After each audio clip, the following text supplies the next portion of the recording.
Sejak kakakku Rini menikah, suasana rumah mulai berubah. Awalnya kupikir hanya sugesti, karena rumah yang biasanya kami tinggali bahkan dari kecil dan tidak pernah ada hal-hal aneh terjadi, saat itu mulai terasa berbeda. Karini dan Bang Irwan, suaminya, menikah. Dan setelah menikah, mereka masih tinggal satu rumah denganku dan orang tuaku, karena masih mencari-cari kontrakan. Jadi sementara waktu masih tinggal bersama. Kurang lebih 2 minggu setelah pernikahannya, hal aneh mulai terjadi.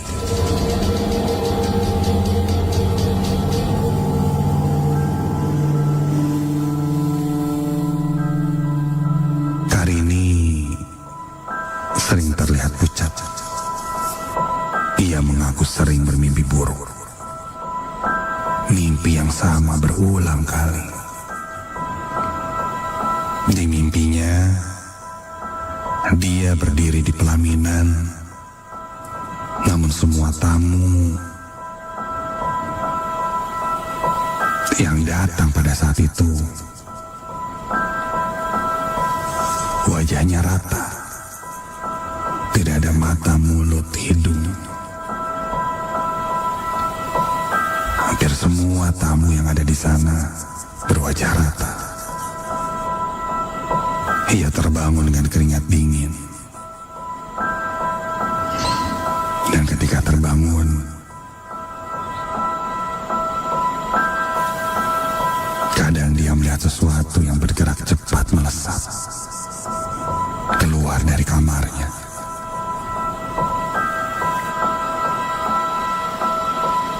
Berkali-kali Bang Irwan, aku, bahkan ibu mencoba menenangkannya. Mungkin dia kelelahan atau banyak pikiran. Ya, bisa saja karena rasa tidak enak masih tinggal bersama orang tua setelah pernikahannya.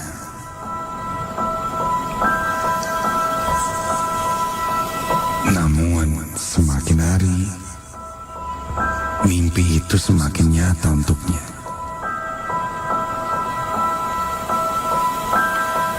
Satu malam, aku pernah terbangun karena mendengar suara jeritan dari kakak. Segera aku masuk ke kamarnya dan kulihat Karini berdiri kaku di pojok kamar. Bang Irwan pun keheranan. Dia menunjuk ke arah lemari. Dengan suara bergetar ia berkata, "Ada yang berdiri di sana." Namun nyatanya tidak ada apa-apa. Aku, ibu dan Bang Irwan khawatir dengan kondisi kakak.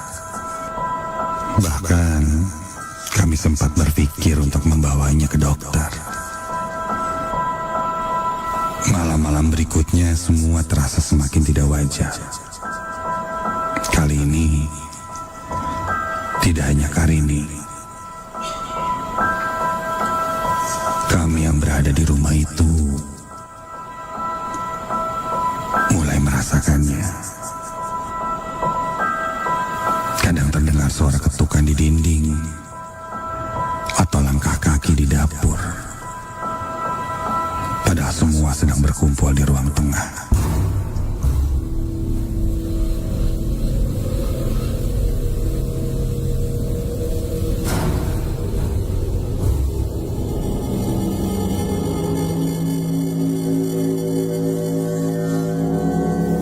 Sempat juga terdengar suara ledakan seperti petasan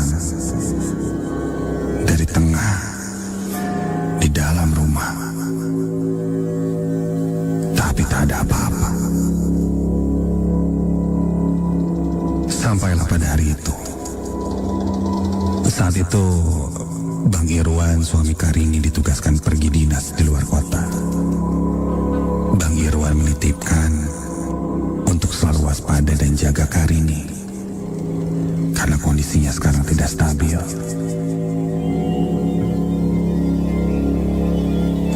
Bang Irwan pun berangkat. Malam harinya aku memastikan Karini tidur di kamarnya. Setelah itu aku pun kembali ke kamar. Entah kenapa rasanya sulit sekali untuk tidur. Beberapa kali berganti posisi tidur, tetap tidak nyaman, resah, dan kakiku terasa panas, gerah. Namun badanku rasanya dingin. Hanya kakiku saja yang terasa panas. Aneh. Karena itu, aku beranjak ke kamar mandi untuk membasahi kaki dengan air. Mungkin rasanya akan berbeda dan lebih dingin. Aku berjalan ke kamar mandi, dan saat itu aku melewati kamar Karini.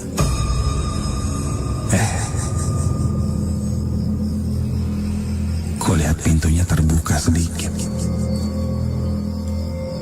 Aku mendekati kamar Karini untuk menutup pintunya. Namun, ketika aku akan menutup pintunya,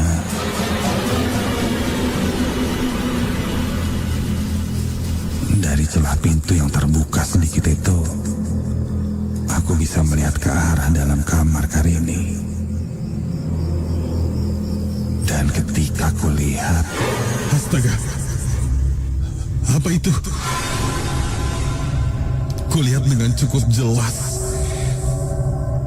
Ada yang berdiri di atas badan Karini. Iya, berdiri di atas badan Karini yang sedang terbaring. Terlihat melayang sosok lelaki dengan rambut yang berantakan. Kulitnya hitam legam, kotor, dan menyeringai dengan lidah yang menjulur panjang. Kontan aku langsung membuka pintu dan berteriak. Ah! Dan sosok itu tiba-tiba saja hilang seperti asap hitam.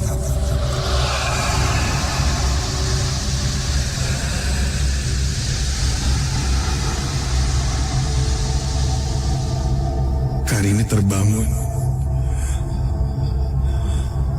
Sosok itu hilang.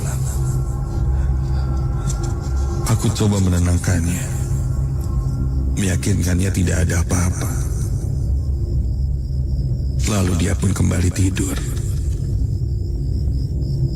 Perasaanku yang tak karuan membuatku akhirnya memutuskan untuk tidur di kamar kakak. Aku tidur di lantai dengan alas karpet. Dalam hati aku terus berdoa, karena perasaanku sudah mulai sangat tidak enak. Aku pejamkan mata, dan belum sempat aku terlelap,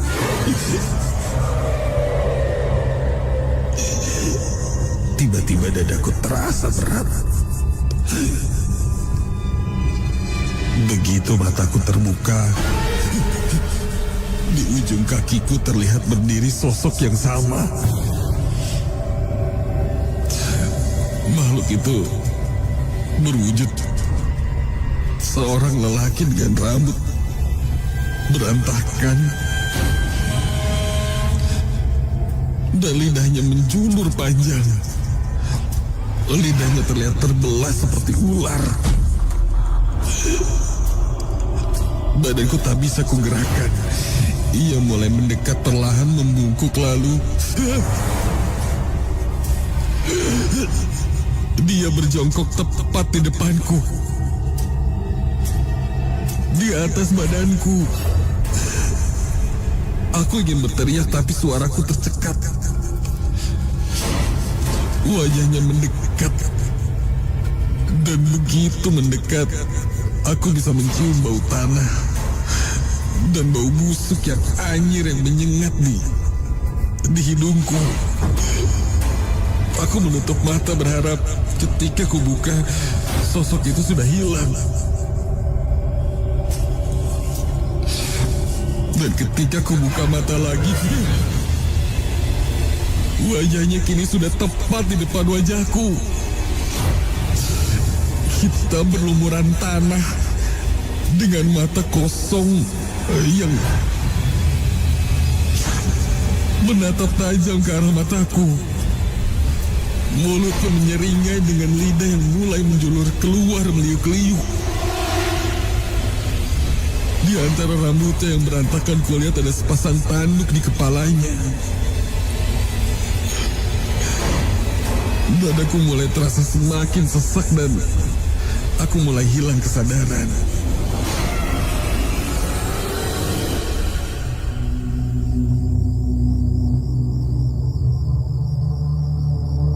Ketika terbangun, aku sudah dikelilingi keluargaku. Ada Kak Rini yang menangis di sampingku. Ibu saat itu berinisiatif untuk memanggil seorang ustadz untuk meruqyah kakakku. Rasa-rasanya semua gangguan ini mungkin berasal dari kakak. Ketika diruqyah, prosesnya terlihat begitu berat. Karini menjerit, menangis, seolah ada sesuatu yang memberontak di dalam dirinya. Aku menyaksikan sendiri wajah kakak yang terlihat berubah. Lalu matanya memandang penuh benci. Setelah berjam-jam, barulah suasana mereda. Karini terlihat lemas.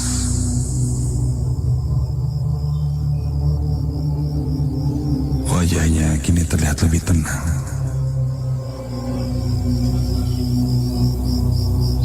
Bapak itu pun berkata dengan nada serius. Katanya ini bukan gangguan biasa. Ada yang mengirimkan sesuatu pada Karini. Mungkin kiriman dari orang yang sakit hati. Dengan pernikahannya, aku dan keluarga terdiam. Dadaku sesak membayangkan ada orang yang tega melakukan hal seperti itu karena rasa iri dan dendam. Sejak pembersihan itu, keadaan perlahan membaik. Rumah tidak lagi dipenuhi suara-suara aneh. Karini sudah bisa tidur lebih nyenyak.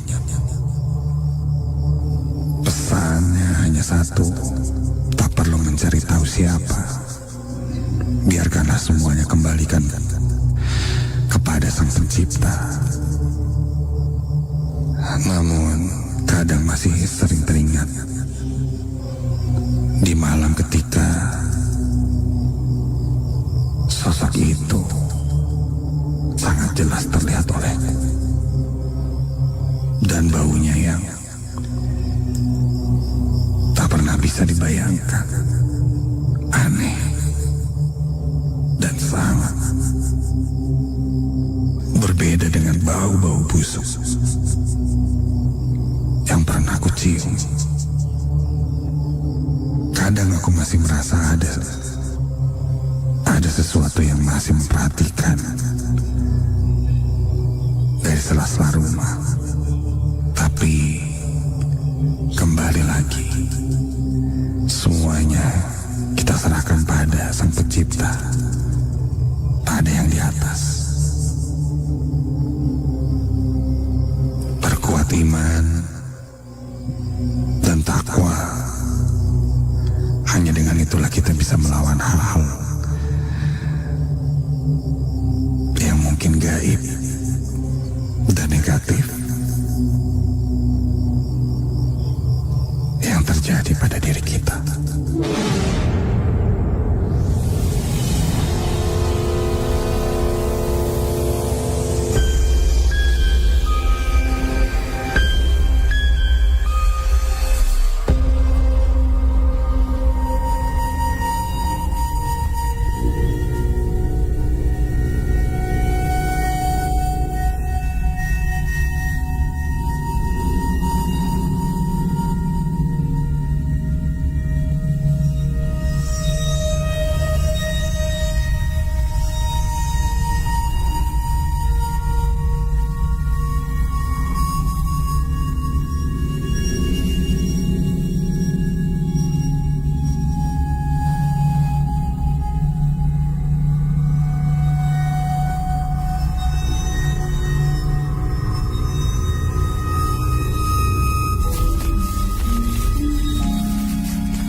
Malam itu, aku baru saja menyelesaikan sesi pemotretan untuk sebuah brand fashion. Jam sudah menunjukkan pukul 10 malam. Setelah selesai dan berpamitan bersama tim, akhirnya aku pun bergegas pulang. Badanku sudah terasa sangat lelah. Riasan makeup di wajahku pun belum kubersihkan.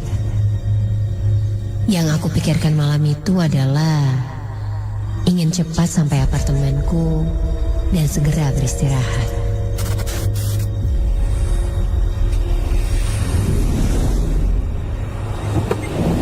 Namaku Caca.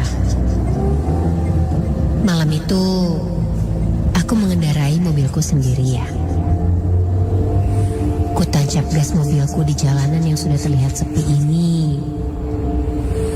Dan lampu kota perlahan berganti dengan jalanan gelap ketika aku memasuki daerah pinggiran. Maklum, apartemenku ini memang berada di daerah pinggiran kota. Jadi, jaraknya memang cukup jauh dari pusat kota. Malam itu, aku fokus menyetir. Ditemani suara mesin mobil dan dentuman musik pelan dari radio di tap mobilku.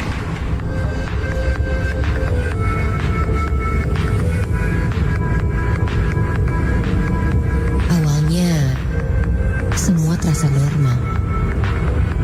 Namun, semakin jauh aku melaju, suasana mulai terasa berubah. Jalan yang aku lalui tampak terlalu sepi, tak seperti biasanya. Bahkan, jarang sekali ada kendaraan lain yang lewat. Tumben banget ya, padahal belum jam 12 malam. Cetusku. Pohon-pohon besar di pinggir jalan seakan menutup pandanganku, menambah kesan mencekam semakin terasa. Ku coba menenangkan diri dengan memutar volume tape radioku lebih keras.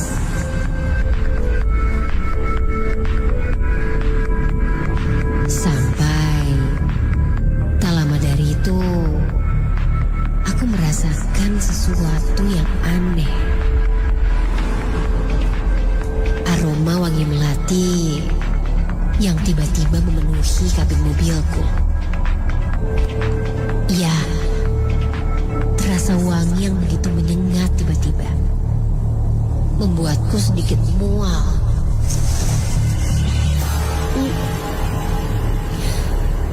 Padahal Perasaan aku tidak memakai parfum beraroma bunga malam itu. Refleks aku pun langsung membuka kaca jendela mobil. Berharap pewangian itu segera hilang. Namun, ketika aku membuka jendela mobil, bulu kuduku merinding seketika. Ketika dari arah kaca spion belakang, aku seperti melihat bayangan putih melintas tepat di kursi belakang mobilku. Aku langsung menoleh cepat untuk memastikan. Tapi tidak ada siapa-siapa. Kursi belakang kosong.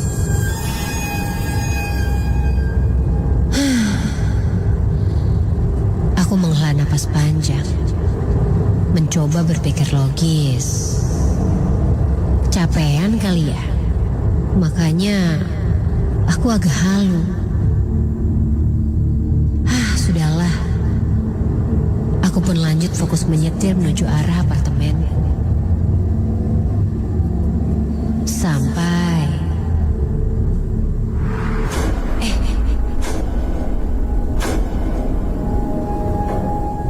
kok mati sih?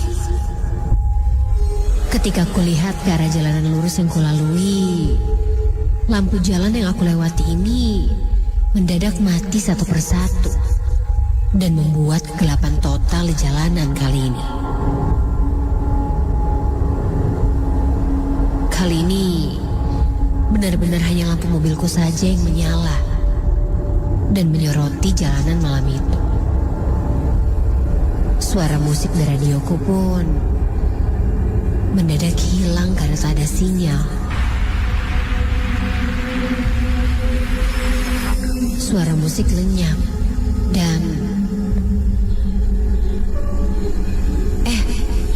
samar, aku mendengar suara yang membuat bulu kuduku merinding. Ya, aku mendengar suara tangisan lirih seorang perempuan. Suara itu terdengar dari suara radio yang aku dengarkan. Ya Tuhan. Refleks aku pun langsung mematikan radio tapeku. Namun suara tangisan itu masih terdengar samar. Kali ini bukan seperti dari suara radio, namun seperti berasal dari dalam mobilku. Tanganku mulai gemetar mendengar suara itu. Ku tekan lebih dalam pedal gas mobilku karena aku ingin segera sampai ke apartemen. Namun, entah kenapa, aku merasa mobilku ini menjadi lebih berat dari biasanya. Seperti ada sesuatu yang ikut menumpang di dalam. Aku hanya bisa berdoa malam itu. Sampai, entah kenapa aku seperti ingin melihat terus ke arah spion belakang mobilku itu. Akhirnya aku pun melirik. Dan astaga, aku melihat ada seorang perempuan yang sedang duduk di jok belakang mobilku. Aku coba mengocek mataku untuk meyakinkan lagi dan astaga, sosok perempuan itu masih terlihat duduk menggunakan pakaian serba putih. Aku tidak bisa melihat wajahnya karena rambutnya yang terurai menutupi wajahnya. Aku mengerem mendadak dan terasa sesuatu menghantam jok belakang mobilku. Aku langsung menengok ke belakang, tapi tidak ada siapa-siapa. Dengan cepat, aku menancapkan gas mobilku itu. Singkat cerita, akhirnya aku sampai juga di parkiran apartemenku. Aku masih terduduk di dalam mobil, mencoba meyakinkan bahwa ini cuma sugestiku saja. Aku menempelkan kepalaku di setir mobil, mencoba untuk menenangkan diriku. Sampai tercium kembali wangi melati yang tadi kucium di perjalanan pulang. Dan membuatku kembali merasa mual. Dan kini terasa seperti ada yang mengusap-usap rambutku. Refleks, aku lihat lewat kaca spion tengah dan di jok belakang, kulihat ada sosok perempuan dengan muka yang sangat menyeramkan tersenyum padaku. Sangat jelas terlihat dengan rambut sangat panjang yang terurai. Matanya hitam pekat dengan mulut yang menganga. Dan sosok itu pun tertawa dengan sangat menyeramkan. Aku berteriak sangat ketakutan. Badanku kini terasa sangat kaku. Kurasakan kini wangi bunga melati itu terasa sangat menyeruak di dalam mobilku ini. Aku coba untuk menggerakkan badanku, namun tidak bisa. Aku hanya bisa menahan rasa takutku dengan doa-doa yang coba aku bacakan. Dan berharap sosok itu benar-benar pergi dari dalam mobilku. Sampai seketika ada yang mengetuk kaca jendela mobilku.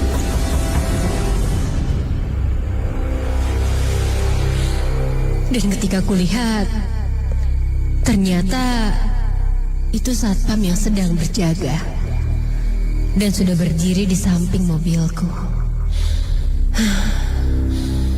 Ketika itu kulihat sosok menyeramkan yang tadi kulihat pun sudah tidak ada.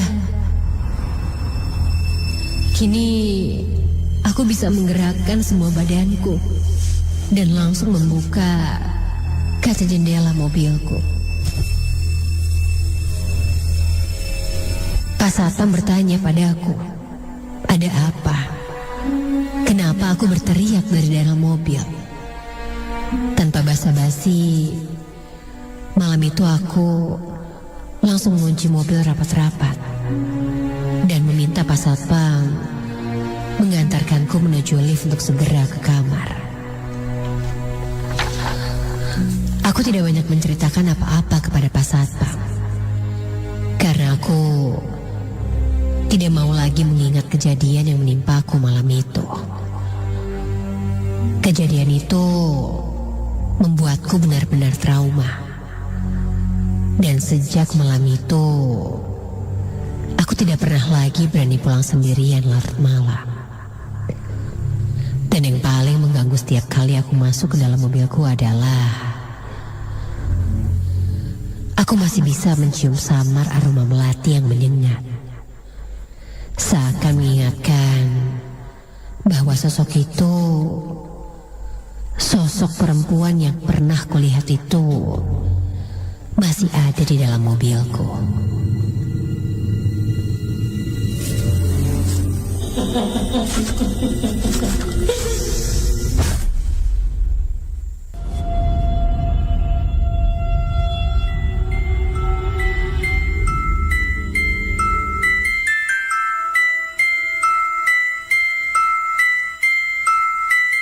Sejak duduk di bangku sekolah, aku memang sudah hobi dengan yang namanya fotografi.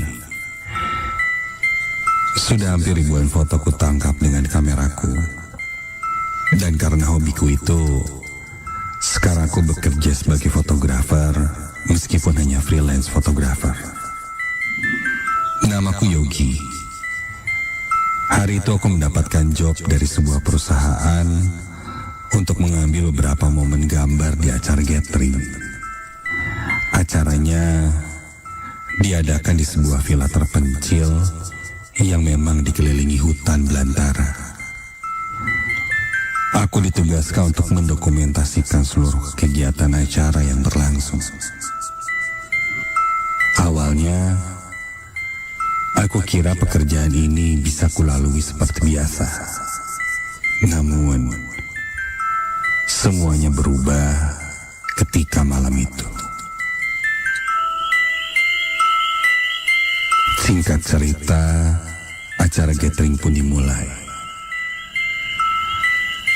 Acaranya berjalan lancar.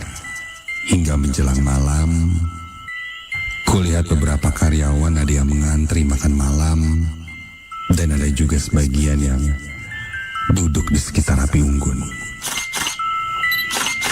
Sedangkan aku mondar-mandir mengatur lensa,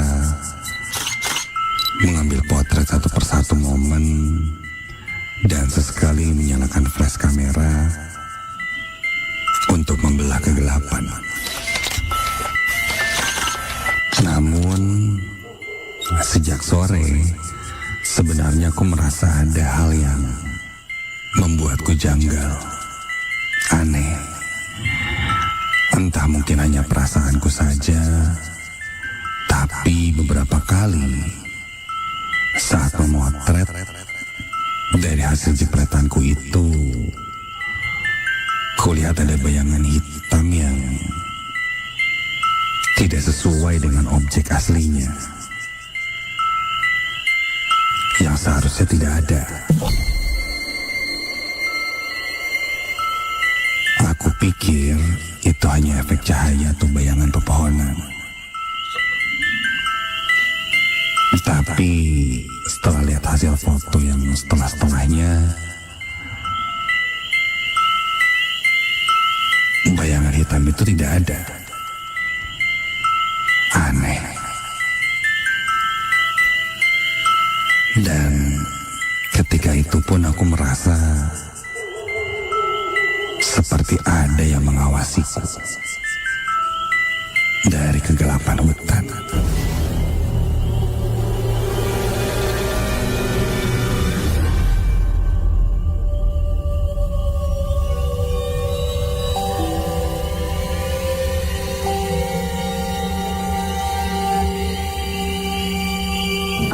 Sesekali aku menoleh untuk memastikan ke daerah hutan, tapi tidak ada seorang pun di sana. Ya, mungkin cuma perasaanku saja kali ya. Sampai salah seorang karyawan menghampiriku dan bertanya, kenapa aku terlihat bingung.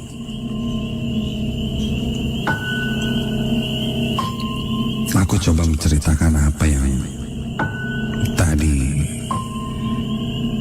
sempat kualami. Sampai akhirnya karyawan itu bercerita tentang mitos penunggu yang ada di hutan itu. Dia bilang, mungkin yang aku potret, bayangan hitam itu bisa jadi penampakan. Penampakan tuh maksudnya hantu. Emang agak janggal sih, Kang. Tapi seumur-umur saya foto, saya belum pernah foto hantu. Ya mungkin ini cuma pengaturan cahaya aja yang akhirnya terlihat seperti penampakan bayangan hitam.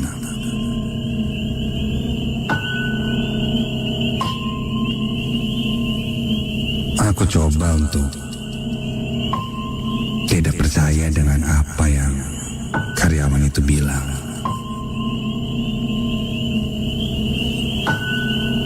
Sedikitnya sih memang aku ada perasaan ke arah sana. Tapi aku coba berpikir positif. Waktu pun berlalu.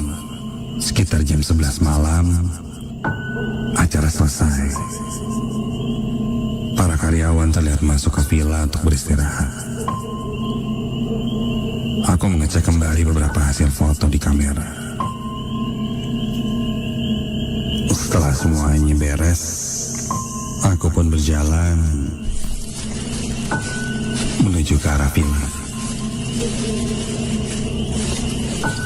Malam itu, suasana terasa berbeda. Hutan begitu sunyi. Sesekali terdengar suara hewan-hewan malam. Angin pun ketika itu tidak terlalu berhembus. Tidak ada hawa dingin. Cenderung panas. Entah mungkin hanya aku saja ataupun yang lain merasakan hal yang sama.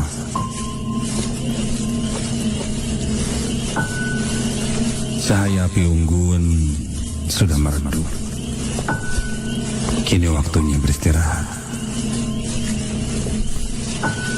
Ketika aku berjalan masuk ke villa, aku mendengar ada sesuatu yang bergerak di area hutan. Iya, terdengar seperti ada yang berjalan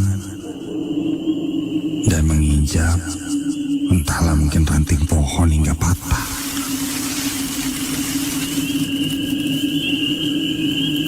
Karena ketika itu aku sedang memegang kamera, refleks, aku langsung memotret beberapa kali ke arah hutan itu.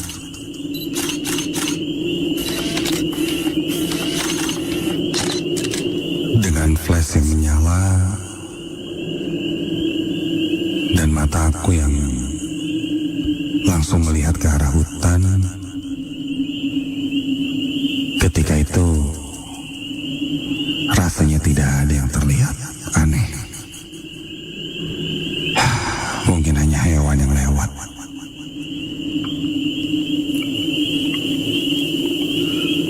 Sebelum masuk ke dalam, aku coba cek hasil foto tadi. Jepretan pertama terlihat hanya pepohonan. Jepretan kedua masih di posisi yang sama dan tidak ada yang aneh. Ketika beralih ke foto ketiga, masih di titik yang sama, mungkin agak bergeser sedikit. Astaga, badanku seketika itu berdiri merinding.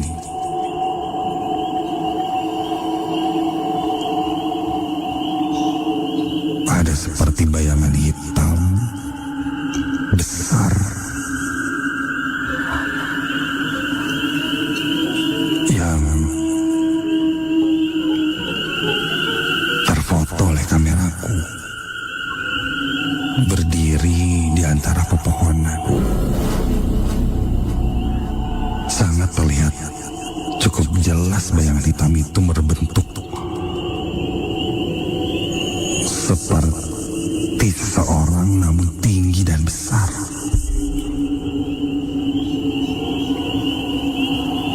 Tak ada wajah atau apapun, hanya hitam. Dan ya, seperti bayangan pada umumnya. Aku masih berpikir apa ini pantulan dari pohon yang di depannya. Tapi tidak mungkin, bentuknya terlalu nyata. Ada kepala, pundak, dan tiba-tiba terdengar lagi suara langkah yang berat dari arah hutan. Suaranya seperti langkah yang besar.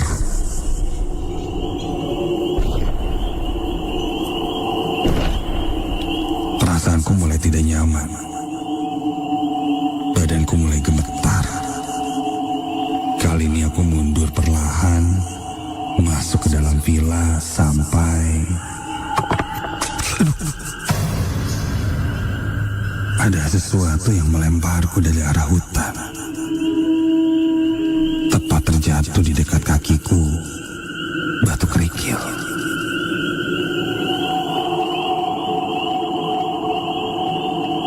Ketika aku mendongakkan kepalaku dan melihat lagi ke arah hutan, astaga. Kali ini yang kulihat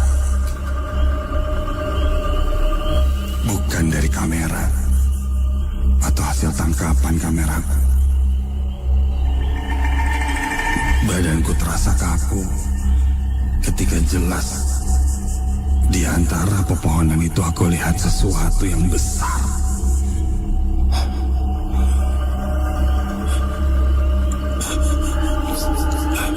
Seluruh tubuhnya hitam, tinggi menjulang, hampir setinggi pepohonan besar yang ada di sana. Terlihat ada rambutnya yang terurai. Wajahnya terlihat seperti hewan. Kedua bola matanya berwarna merah.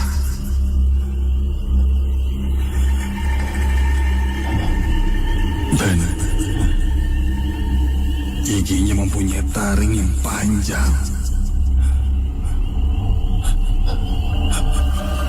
Sosok hitam besar itu hanya berdiri melihat ke arahku.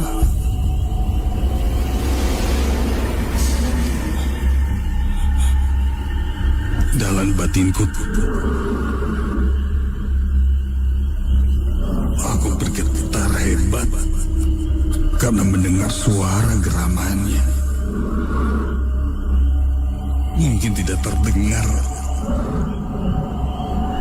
secara langsung, tapi entah kenapa di telingaku aku bisa mendengarnya cukup jelas. Sosok itu menggeram. Begitu menyeramkan.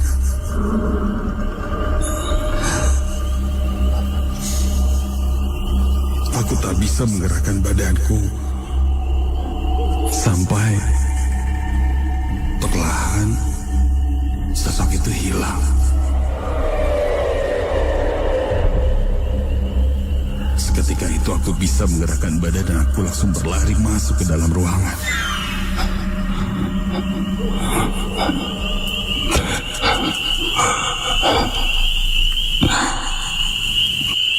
Kulihat beberapa karyawan di villa itu masih mengobrol di ruang tengah. Aku berjalan menuju ke arah kamarku yang sudah disiapkan sebelumnya oleh panitia. Aku tutup pintu. Aku memegang dadaku yang kurasakan jantungku berdegup lebih cepat dari sebelumnya. Tak pernah terbayangkan olehku aku melihat sosok itu dengan jelas. Mungkin sosok yang orang menyebutnya genderuwo. Kurasakan kali ini kepalaku pusing dan telingaku berdengung hebat.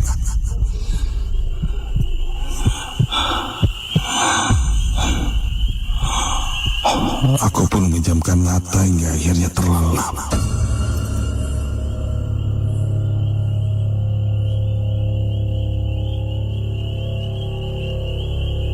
Dalam terlelap itu aku bisa merasakan kepalaku berputar. Badanku seperti mengawang. Entah kemana sampai...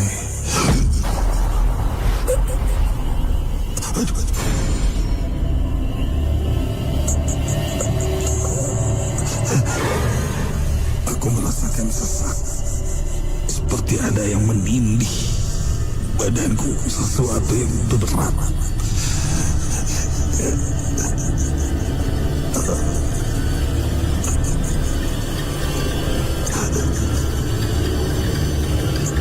Aku coba buka mata dan ku gerakan badan untuk bangun. Dan ketika ku bangun,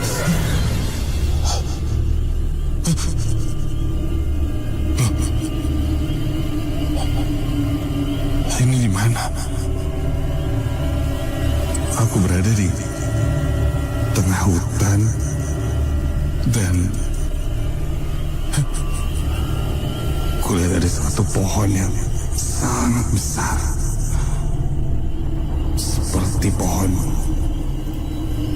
beringin, namun dengan akar dan ranting yang ribu dan besar sekali.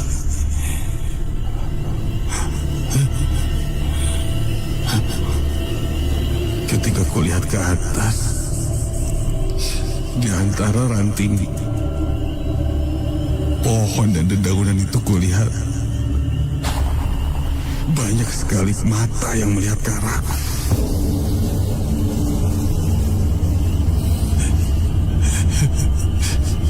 Iya, banyak sekali mata yang melihat ke arahku, membelalak.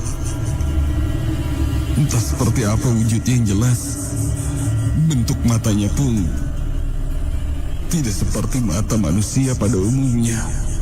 Aneh dan terlihat sangat banyak di atas. Dan kini terdengar juga suara-suara aneh dari atas pohon itu. Sangat ramai. Kudengar ada suara teriakan, tertawa, dan suaranya tidak seperti manusia. Aneh. Suara menggeram pun terdengar lebih dominan. Mata itu melihat ke arahku, seakan berkata, "Kamu siapa dan sedang apa aku di sana?" Tatapannya marah. Aku melihat ke sekeliling, namun yang kulihat hanyalah hutan yang gelap. Aku ada di mana?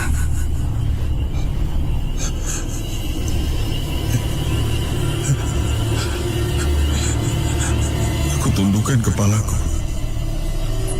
Aku terus berdoa dalam hati. Dan ada suara menggeram yang lebih dominan ketika itu terdengar sangat jelas. Aku coba mengintip dan, ya Tuhan, sosok besar yang sebelumnya kulihat itu kini berdiri tak jauh dariku. Sangat besar.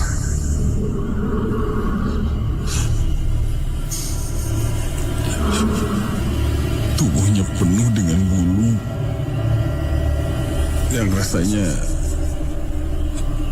bertekstur tajam seperti ijuk di seluruh badannya.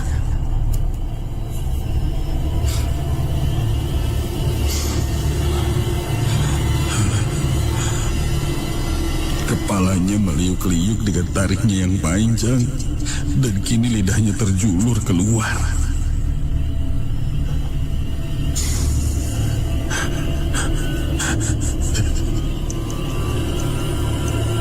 Seperti wajah Barong yang mungkin pernah kulihat, namun ini lebih menyeramkan.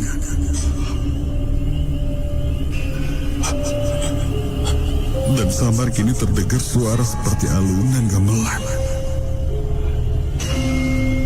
Mata-mata yang ada di atas sekitar pohon terus menatapku dan mulai bergerak-gerak, seperti melenggak-lenggok mengikuti suara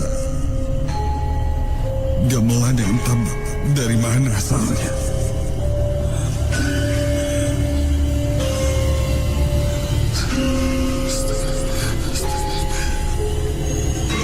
Aku kembali menunduk dan terus berdoa.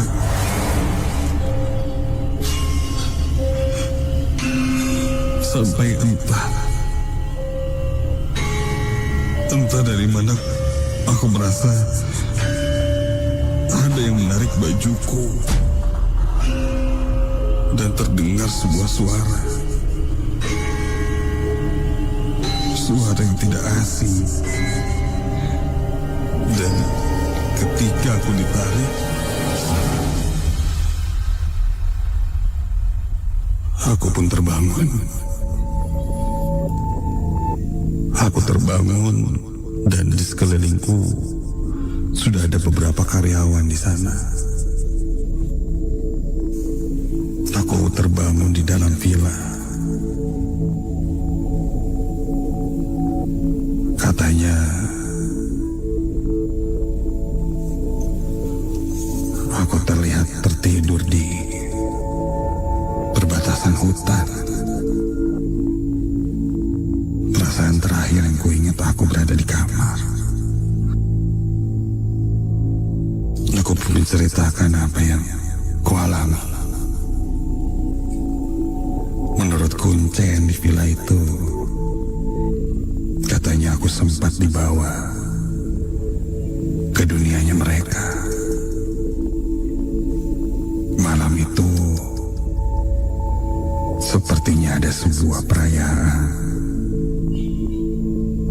yang makhluk-makhluk itu rayakan. Kondisinya memang malam itu sedang terang bulan. Dan mungkin ada tanggalan-tanggalan tertentu untuk mereka atau tanda kutip kerajaan mereka mengadakan sesuatu. Mungkin aku hanya ada di dalam waktu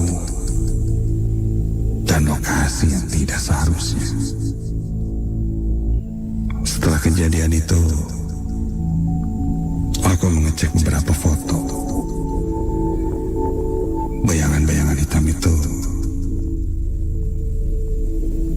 memang tertangkap oleh kamera. Tapi saran dari kuncen dan teman-temanku yang lain